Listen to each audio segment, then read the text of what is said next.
Il faut comprendre que le 25 avril 2026, très tôt, nous avons été réveillés par des échanges de tirs. Après 2 heures, nous avons constaté déjà la présence des groupes armés terroristes et séparatistes à l'intérieur de la ville, ce qui a beaucoup compliqué notre sécurité.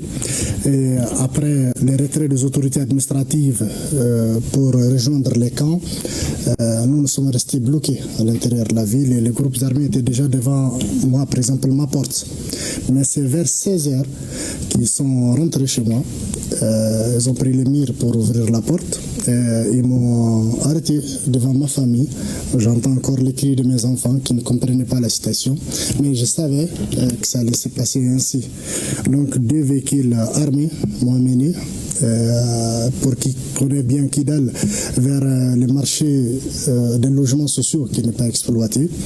Et là-bas commence toute une série d'interrogations, des insultes, beaucoup de choses difficiles à accepter. À peine arrivé, il y a un qui me tend un verre de thé. Je dis, moi, je ne suis pas preneur. Il me dit, bon, de toute façon, bois parce que ce sera ta dernière consommation. Tout ce qu'il faut pour déstabiliser un homme. Mais entre-temps, ma famille a informé autour de notre communauté. Des personnes ressources se sont impliquées. Et nous avons pu avoir un compromis de me laisser chez le maire en attendant. Parce que quand on m'a arrêté, je n'étais pas avec mon cadreur. Bon, étant chez le maire de Kidal, que je remercie de passage pour l'hospitalité, j'ai cherché mon cadreur jusqu'à ce que je l'ai récupéré.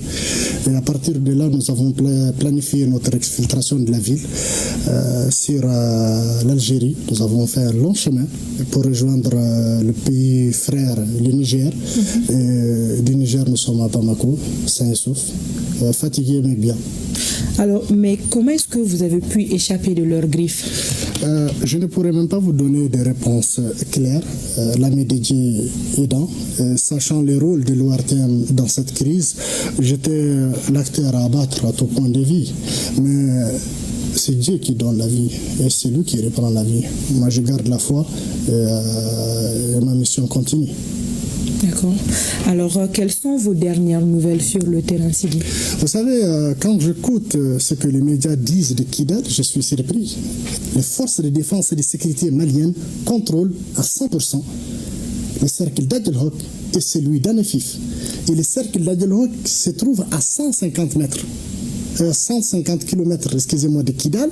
Et le cercle d'Anefif se trouve à 112 km de Kidal. Donc nous avons bel et bien une présence importante de forces de défense et de sécurité dans la région de Kidal.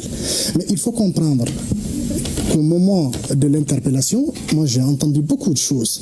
Ce sont 12 000 combattants qui ont été mobilisés, qui ne sont pas seulement des forces terroristes séparatistes du Mali, mais vous avez des combattants venus du Tchad, du Soudan, du côté du Polisario, de l'Algérie, pour aider les groupes armés terroristes du nord du Mali à déstabiliser le pays.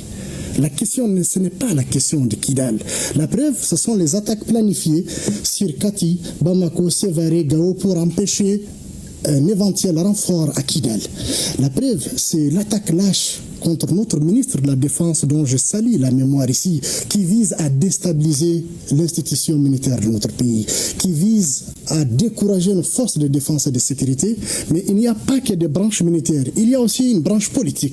J'ai entendu le nom, un imam connu à Badlabougou, logé en Algérie, son nom est revenu plusieurs fois là où j'étais, un politicien malien qui s'est affiché il y a quelques jours avec des prisonniers de notre pays aux mains du JNIM, a été cité plusieurs fois. C'était un plan international avec des mains extérieures qui visait à déstabiliser totalement le Mali et installer ces 2 hommes à la tête de notre pays. Mais pire, les plans prévoyaient aussi d'organiser des attaques contre des populations civiles, notamment du nord, notamment à Bamako, faire de l'amalgame aux Touaregs, aux Arabes, aux Peuls, aux Dogons, aux Soreilles, pour pousser les populations à se révolter et à faire du Mali une sorte de Somalie.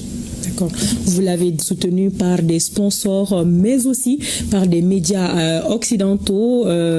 Comment expliquez-vous cette cabale médiatique contre notre pays? Vous savez, c'est très simple à comprendre. Il y a quelques semaines, je ne sais pas si ça vaut une semaine, notre pays a pris un acte fort en reconnaissant le Maroc sur la question du Sahara.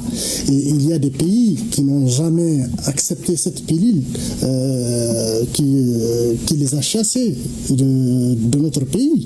Je vais vous dire directement, la politique française n'arrive pas à admettre encore son échec. Le départ des forces onusiennes au Mali, nous sommes en train de payer encore la facture de ces fortes décisions prises par les autorités de la transition.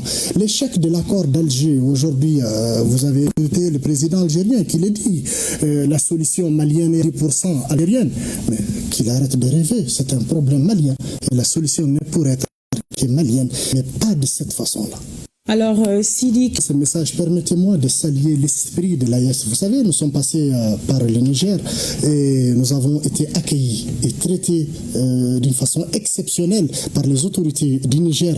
Depuis les postes de la gendarmerie d'Arlit, au niveau de la brigade de la gendarmerie, le préfet d'Arlit, le gouverneur d'Agadez, les autorités à Niamey, vous imaginez que nous avons même réussi sur la demande du ministre de la Communication de notre pays, alhamdoulilah, la visite de son homologue du Niger, qui nous a beaucoup soutenu, rassuré et accompagné. Nous sommes arrivés à Bamako sans difficulté grâce au soutien constant de notre ministre de la Communication, alhamdoulilah. Permettez-moi de saluer ses efforts, mais surtout du directeur général de l'ORTM et de tous les personnels de Bozola. Et cela prouve que, quelles que soient les difficultés, à Bozola, nous sommes une famille. Alors, pour les messages, il faut quand même être clair là-dessus. La politique des ennemis du Mali aujourd'hui, c'est de nous diviser, c'est de nous pousser à créer un amalgame entre nos différentes communautés, c'est d'essayer d'indexer les Touaregs, les Arabes, les Peuls, le Dogon, les Soreilles, pour dire que X est terroriste, Y est bon. Non, le terrorisme ne porte pas une couleur, il ne porte pas une communauté, c'est un phénomène que nous devrions combattre, mais ensemble.